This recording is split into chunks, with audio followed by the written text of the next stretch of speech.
I felt my hands go still on the table. Not tense, not shaking, just still, the way they used to get right before I stood up in a courtroom and delivered the kind of closing argument that made grown men pale. I hadn't felt that stillness in years. I thought I'd left it behind when I retired. But sitting in that private dining room, watching a man pour a glass of red wine down the front of my daughter's white dress, on purpose, slowly, deliberately, with a smile on his face, I felt it come back like an old friend. My son-in-law laughed. He actually laughed. And that was when I knew exactly what I was going to do. My name is Walter. I'm 63 years old. I live alone in a 3-bedroom house in Raleigh, North Carolina, the same house where I raised my daughter after her mother passed. The house needs a new roof. The gutters have been crooked since a storm 2 years ago. I drive a 2014 Camry with a cracked dashboard and a passenger seat that doesn't recline anymore. I wear the same 4 pairs of slacks on rotation. I get my hair cut at a barbershop that charges $18, because I've been going there for 20 years and I see no reason to change.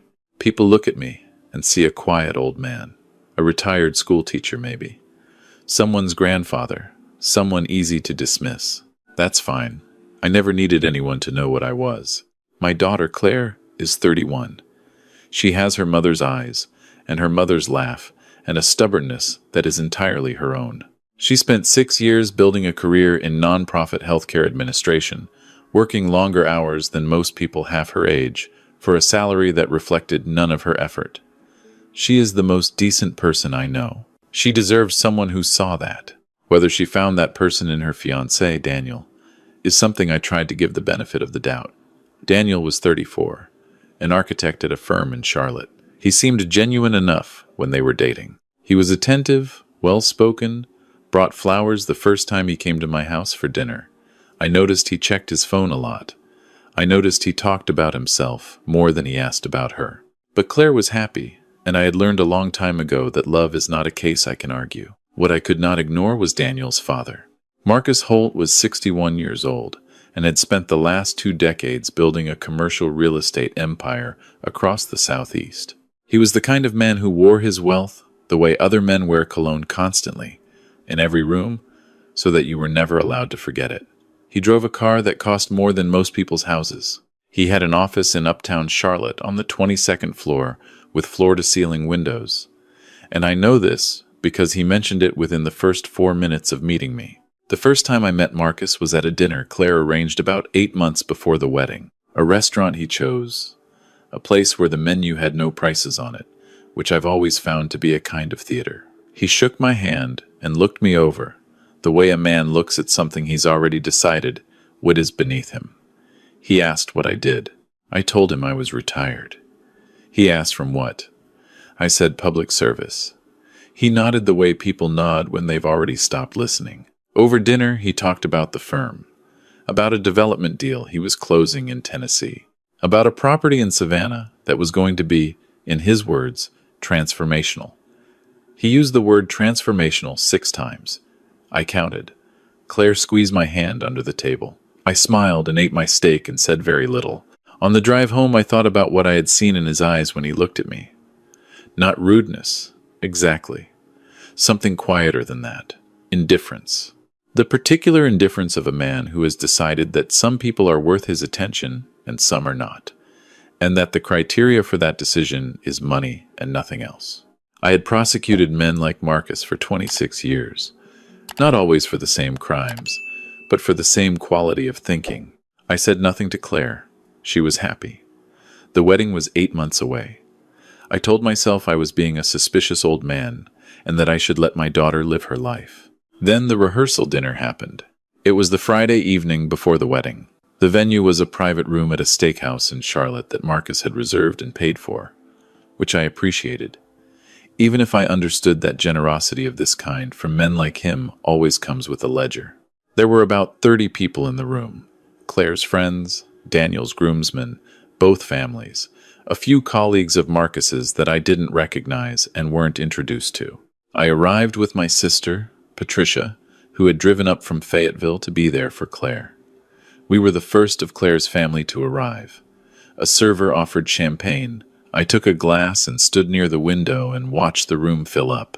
Marcus arrived last, which I suspected was intentional. He walked in with his wife, Diane, and two men I didn't know, still talking about something that was clearly more important than the room he'd just entered. He acknowledged Claire with a brief hug. He shook Daniel's hand. He nodded at me from across the room the way you nod at someone whose name you can't quite remember. Dinner was served at a long rectangular table. I was seated near the middle, across from one of Daniel's groomsmen and next to my sister. Marcus was at the head of the table, because of course he was. Claire was seated near him, which was either a gesture of inclusion or a mistake she would soon regret. For the first hour, things were manageable. Dinner was served. Conversation flowed. People told stories about the couple. One of Claire's friends gave a little speech that made my sister cry. I felt the kind of cautious happiness you feel when you want something to go well, and it seems to be going well. Then Marcus ordered a second bottle of wine, and the performance began. It started with a comment I was not meant to hear, but was absolutely meant to hear. He was talking to one of his colleagues, the volume slightly higher than necessary, about a charity gala he'd attended the previous month. He mentioned the venue, a historic property in Charleston. He mentioned the guest list. He mentioned the auction items. And then, without looking at me, he said, "Of course, not everyone there could afford to participate, but it's good for people to see how things are done." No one at the table reacted. I picked up my water glass. A few minutes later, he turned to Claire, the way someone turns to someone when they want an audience rather than a conversation, and said, "Claire, I keep meaning to ask. Your father, what exactly did he do in public service?" Daniel mentioned something, but I couldn't quite follow it. Claire looked at me with an expression I recognized. The expression of a woman who loves two people and is watching a collision she can't stop. "He was a federal prosecutor," she said. "For 26 years. Marcus raised his eyebrows the way people do when something surprises them less than they're pretending. "A prosecutor. Government work." He nodded slowly. "Good for you, Walter. Honest work." The way he said honest work sat in my chest like a small stone. I smiled. "Thank you, Marcus. I imagine the government doesn't pay much," he said to the table. "Not to me. But there's something noble about it, I suppose. Choosing service over success." My sister's fork made a small sound against her plate. Claire opened her mouth. I caught her eye and gave the smallest shake of my head. She closed it again. This was not the moment. I knew how to read a room. I had spent my career knowing which moments were worth spending and which were not. This was not the moment. The moment came about 40 minutes later. Dessert had been served. Daniel was talking to one of his groomsmen at the far end of the table. I was speaking quietly with Patricia about her drive up from Fayetteville. Claire was telling a story to the woman on her left, laughing, relaxed in a way she hadn't been all evening. I heard Marcus's voice shift, the specific register that means someone is about to make a point. "You know what I told Daniel when he said he was serious about Claire?" Marcus said it to the table, casually, the way you tell a story you've told before. I told him, "Son, I raised you to know the difference between sentiment and sense, between a woman who fits your life and a woman who fits your feelings." The table quieted. Daniel was not looking at his father. He was not looking at Claire. He was looking at his dessert plate. "I told him the family you marry into matters as much as the person you marry," Marcus continued. "Resources, networks, standing. Those things travel down through families. They shape what's possible." I watched Claire's expression change. Watched the happiness drain out of it, slowly, like water from a cracked glass. "Marcus," his wife said quietly. He wasn't finished. "Claire is a lovely girl," he said, and the word girl landed in the room like something dropped from a height. "I have nothing against her personally, but I want Daniel to understand what he's walking into, what's available to him and what isn't. Because at a certain level of life, Walter, now he looked at me directly, compatibility is about more than feelings. You understand that, don't you? In your experience?" I looked at him for a moment. "I understand a great many things about compatibility," I said. "Yes." He smiled the smile of a man who thinks he's just won something. Then he reached for the bottle of red wine in front of him.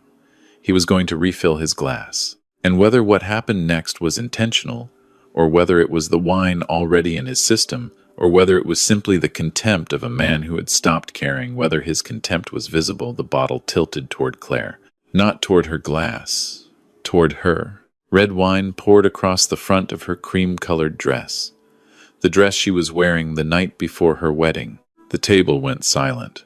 Claire sat very still, the way people go still when they're trying to decide if they're going to cry. Marcus looked at the wine spreading across the fabric, and he said, with a kind of bemused sigh, "Oh, Claire, you should have been more careful.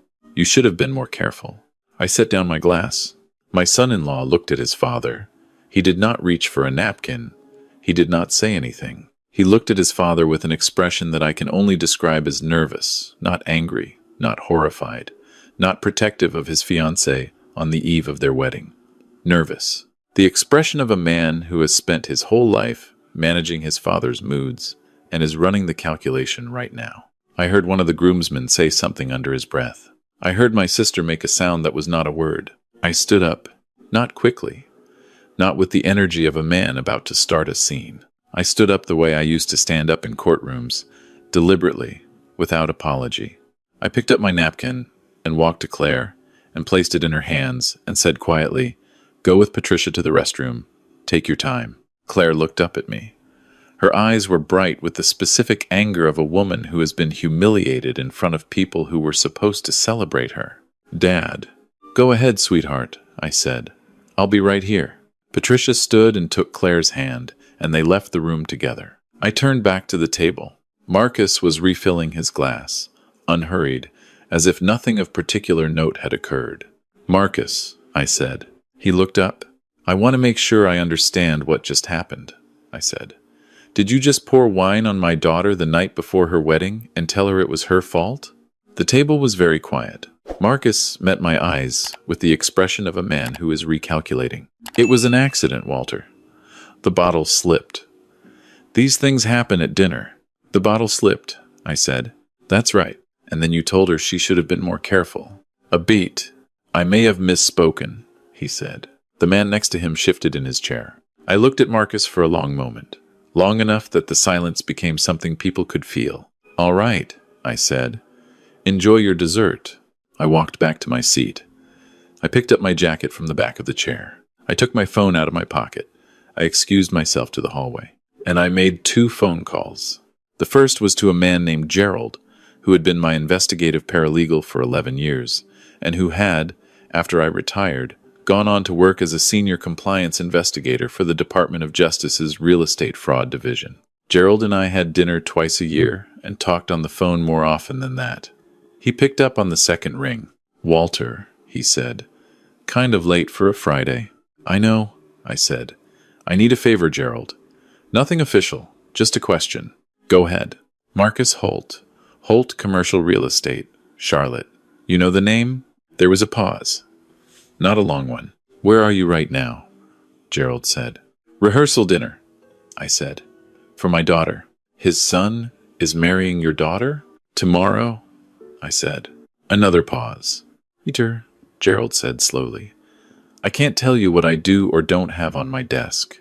You know that." "I know," I said, "but I can tell you that the name you just said is not a name I'm unfamiliar with."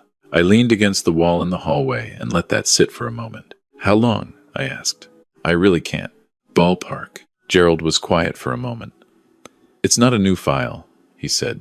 "Let's leave it at that." "All right," I said. "Thank you, Gerald." "Walter," he said before I hung up, "is your daughter all right?" I looked back toward the door of the dining room. "She will be," I said. The second call was to my former colleague, a woman named Diane Marsh, who was now the managing partner of one of Charlotte's larger civil litigation firms. I had mentored Diane when she was a young assistant U.S. attorney. She was, in my professional opinion, one of the sharpest legal minds I had encountered in my career. She didn't pick up, so I left a message asking her to call me at her earliest convenience on Monday morning. I told her it was regarding a potential civil matter, and that I'd explain when she called. I kept my voice even. I kept my message brief. Then I went back to check on Claire. She was in the small lounge area near the restrooms with Patricia, who had found her a club soda and was working on the stain with the calm efficiency of a woman who has handled worse. Claire had changed into the light cardigan she'd had in her bag. She looked steadier than I expected. She had her mother's composure. "How bad is it?" she asked when she saw my face. "The stain?" I said. "Patricia's handling it." "Dad," I sat down next to her. "I need to ask you something," I said, "and I need you to be honest with me. Has Marcus done things like this before? Not necessarily the same thing, but this kind of behavior. Has Daniel talked about it? Have you seen it?" She was quiet for a moment. "He says things," she said, "at dinners. Comments about money, about what Daniel should be doing with his career. He once told Daniel in front of me that he was underperforming for a man of his background." She paused. "Daniel doesn't push back. He never pushes back." "Has Marcus said anything to you directly about the marriage?" She looked at her hands. "He called me once, about 4 months ago. He said he thought we were moving too fast, that Daniel needed to think about his future more carefully. He was polite about it, but it was clear what he meant." "What did Daniel say when you told him?" She looked at me. I understood. "Claire," I said, "whatever happens tomorrow or after tomorrow, you know that I am in your corner, completely. Do you understand that?" "What are you going to do?" she said. "I'm going to let you make your own choices," I said, "as I always have. But I am going to make sure you have all the information you need to make them." She looked at me for a long moment. My daughter has her mother's eyes. When she's trying to figure something out, they get very still and very clear. "You already made a call, didn't you?" she said. It wasn't a question. "I made 2, I said. She let out a breath that was almost a laugh. We went back to the table. The rest of the evening passed without incident, the way evenings pass when everyone has agreed not to discuss the thing that just happened. Marcus was jovial and expansive. Daniel made a toast that mentioned Claire twice and his father once. My sister drank her coffee and said nothing. I smiled and thanked the servers and shook hands with people on the way out. Marcus clapped me on the shoulder at the door and said, "Good man, Walter, good man," like I'd passed a test. I told him to drive safely. The wedding happened the next day.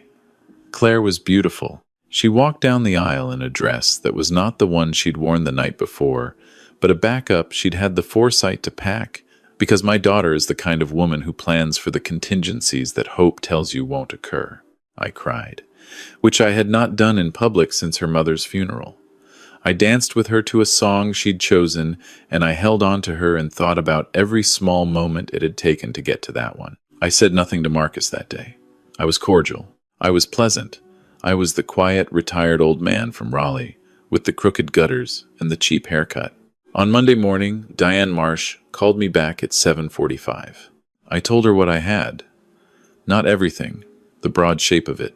She was quiet while I talked. When I finished, she said, "And your daughter is now legally connected to this family." "As of Saturday," I said. "All right," she said. "Let me look into the civil exposure. If there's a federal inquiry already open, we need to be careful not to step on it. But there may be things she needs to know about the financial structure of the family assets, depending on how Daniel is entangled." "That's exactly what I'm concerned about," I said. "I'll make some calls," she said. "Give me a week." I also called Claire that Monday. I told her I had some information developing that she needed to be aware of. I told her it was about Marcus and potentially about the business. I told her I wasn't certain yet and that I didn't want to alarm her, but that she had a right to know what I was looking into. I told her to be careful about signing anything related to Holt Commercial Real Estate and to let me know if Daniel asked her to. She was quiet for a moment. "How serious?" she said. "I don't know yet," I said honestly. "But I want you to have your eyes open." "Okay," she said. "Okay," I said. She trusted me. She always had. That was the thing about the years of building something with your child, not the big moments, the graduations and the weddings, but the 10,000 small moments of honesty and patience and following through. That's what trust is actually made of. Marcus Holt would never understand that. He had a son who flinched when he entered the room. Diane called me back in 9 days. The picture she'd assembled, working with her firm's financial investigators and using publicly available records, was not a pretty one. Marcus Holt had built his commercial real estate empire over 20 years, and a significant portion of that empire had been built on a foundation of misrepresented appraisals, undisclosed related party transactions, and in at least 3 documented cases, what appeared to be outright fraud in loan applications to federally insured lenders. Gerald had confirmed, without confirming, that a civil investigation had been active for approximately 14 months. A parallel SEC inquiry had been opened after an investor complaint. Daniel, according to Diane's research, was listed as an officer of 2 Holt commercial subsidiary entities. He may or may not have been aware of what those entities were being used for, but his name was on the documents. I drove to Charlotte on a Thursday afternoon. I took Claire to dinner at a quiet restaurant, just the 2 of us, and I laid it out for her. All of it. Not as a prosecutor, not as a man with an agenda, as her father, who had spent 26 years watching what happens to the people who get caught in the orbit of men like Marcus and don't see it coming in time. She listened without interrupting. That had always been her way. She sat with her hands around her water glass, and she listened to everything I said. When I finished, she was quiet for a long time. Daniel doesn't know, she said finally, or he doesn't know the full picture. That may be true, I said. It may also be that he's told himself a version of events that allows him not to know. She looked at her glass. What do I do? She said. That's your decision, I said. Not mine, but you should have independent legal counsel who understands the full scope of this. Diane will represent you if you want her. She already knows the situation. And Marcus. I looked at my daughter. Marcus is going to have a very difficult next 18 months, I said. Regardless of anything you or I do, the people looking into him have been building this case for over a year. I didn't start that. I didn't accelerate it. I simply made sure that you were not standing in the wrong place when it arrived. Claire looked out the window for a moment. The restaurant was quiet. Outside, the Charlotte evening moved along, indifferent and ordinary. He poured wine on my dress, she said. Yes, I said. And then he told me it was my fault. Yes. She nodded slowly. Okay, Dad, she said. Okay. She called Diane the next morning. Within 3 weeks, with Diane's guidance, she had begun the process of untangling her own finances from Daniel's, quietly, carefully, before anything became public. She also began a series of conversations with Daniel that I was not privy to because they were hers to have. I don't know everything that was said. I know that Claire is a woman who asks the questions that need asking and listens to the answers without flinching. 4 months after the wedding, Marcus Holt was named in a federal civil complaint filed by the Department of Justice, alleging wire fraud, bank fraud, and securities violations involving over $40 million in misrepresented transactions across multiple Holt commercial subsidiaries. The complaint was detailed and meticulous, the kind of document that takes a long time to build and a very short time to destroy everything in its path. His lawyer released a statement, calling the charges baseless and politically motivated. I'd heard that particular statement many times over the years. It doesn't age well. 2 of his largest development partners withdrew from pending projects within a week of the filing. A bank that had been financing a mixed-use development in Nashville froze the construction account pending review. The 22nd floor office in Charlotte became the subject of a court order restricting the movement of company assets. Daniel was not named in the initial complaint. Whether that remained true depended on the cooperation he chose to offer. That conversation was between Daniel and his own attorney and whatever remained of his relationship with his father. It was not a conversation I could have for him. Marcus hired a team of attorneys. Of course he did. He had the resources for it. At least for now. The proceedings moved the way federal proceedings always move slowly, methodically, with the particular patience of an institution that has learned that waiting is a form of pressure. I knew that pace well. I had worked inside it for 26 years. I knew what it felt like on both sides. In the months that followed, I watched from a distance. I read the court filings when they became available. I spoke to Diane periodically. I checked in on Claire, not to ask about the case, but because she was my daughter, and she was navigating something difficult, and I wanted her to know she wasn't navigating it alone. She and Daniel separated 7 months after the wedding. The specifics were theirs. What I know is that she called me the evening it happened, and that she was clear-eyed and steady, and that she said, "I need to know you're going to let me be sad about this without telling me it was the right decision." I told her, of course. "It probably was the right decision," she said. "I know," I said, "but I need to be sad first." "Take all the time you need," I said. She did. And then, the way her mother would have, she got up and kept going.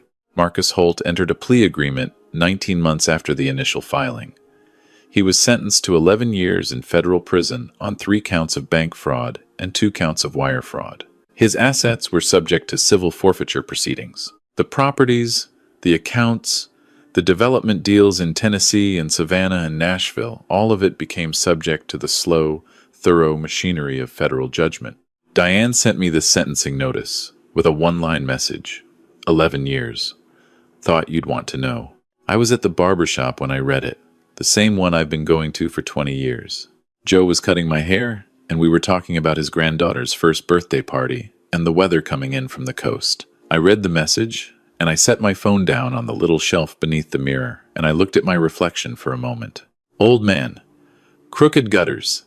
$18 haircut. 2014 Camry.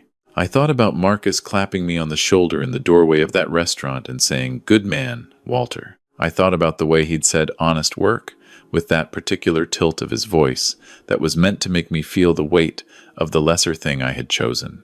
I thought about the career that honest work had built, the cases I'd argued, the evidence I'd assembled, the documents I'd read in quiet offices while men like Marcus were at galas with auctions they could afford, the knowledge I'd accumulated not to use, but to have the way some people keep tools in a garage, not because they need them every day, but because when the pipe breaks in the winter, the tool is there. I thought about 2 phone calls made from a hallway. I had not built a fortune. I had not built a firm. I had not built anything that could be listed on a balance sheet or included in a profile in a business magazine. But I had built a daughter who trusted me, and I had built, over 26 years of patient, unglamorous public service, a network of people who knew my word was worth something and who picked up the phone when I called. Marcus Holt had built an empire with a rotten foundation and never checked whether the ground beneath it would hold. I knew that kind of story. I had told it, in one form or another, to juries across 6 federal districts. The details changed. The names changed. The properties and the amounts and the particular mechanisms of the fraud changed. But the shape of the story was always the same. Arrogance is not intelligence. Power is not wisdom. And the man who dismisses you because of what he can see is always unprepared for what he can't. Joe finished the cut and handed me the mirror. "Looking good, Walter," he said. I looked at myself in the mirror. The gray, the lines. The face of a man who has buried a wife and raised a daughter and spent 3 decades in courtrooms arguing for a version of justice that is imperfect and slow and necessary. "Thank you, Joe," I said. I paid and I left him a tip, and I walked out into the afternoon and got in my car with the cracked dashboard, and I drove home to Raleigh. Claire called me that evening. She'd seen the news. 11 years, she said. "Yes," I said. "Is that enough?" I thought about her dress, about her face at that table, about the night before her wedding and the specific contempt of a man who had decided she wasn't worth the basic dignity of basic decency. "It's what the law provides for," I said. "In my experience, it's rarely about the number. It's about the fact that the reckoning came." She was quiet for a moment. "Thank you, Dad," she said. "You don't need to thank me," I said. "You protected yourself. You made the hard decisions. Diane did the work." "Dad." "Yes?" "You made 2 phone calls from a hallway," she said, "and you knew exactly who to call." I looked out the window at the gutters I still hadn't fixed. The light was going in the way it does in North Carolina in the fall, slow and gold, and not quite willing to give up. "I just made sure you had what you needed," I said. "That's all I ever tried to do." And that was true. From the beginning, that had always been the only thing I was trying to do. Not revenge. Not the satisfaction of watching a man who had dismissed me, learned the precise cost of that dismissal, though I won't pretend I didn't feel something when I read that sentencing notice. Not the pleasure of being proven right about what I had seen in Marcus's eyes at that first dinner, over a steak on a menu with no prices. I was trying to make sure that my daughter had what she needed. To see clearly, to move safely, to know that someone was in her corner who understood the terrain. Everything else was just the law, doing what the law, at its best, is supposed to do. I fixed the gutters the following spring. It seemed like the right time.